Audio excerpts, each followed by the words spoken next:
এভাবে কি দেখছো? তুমি যেদিন প্রথম আমার গালে টিপ দিয়েছিলে আমি সেদিনই তোমার প্রেমে পড়ে যাই।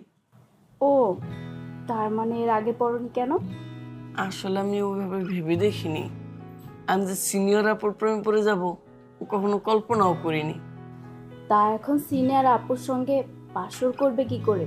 লজ্জা করবে না?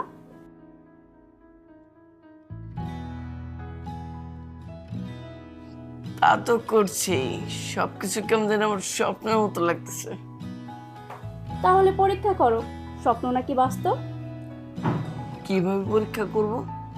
এই যে, এখন আমি তোমার গালে আলতো করে একটা টিপ দিব।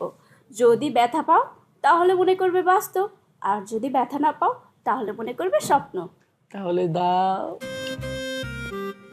ও ভাই, ব্যথা পাচ্ছি না তো, একদমই ব্যথা পাচ্ছি না। আর একটু জোরে দাও। হুম, ব্যথা লাগছেই না।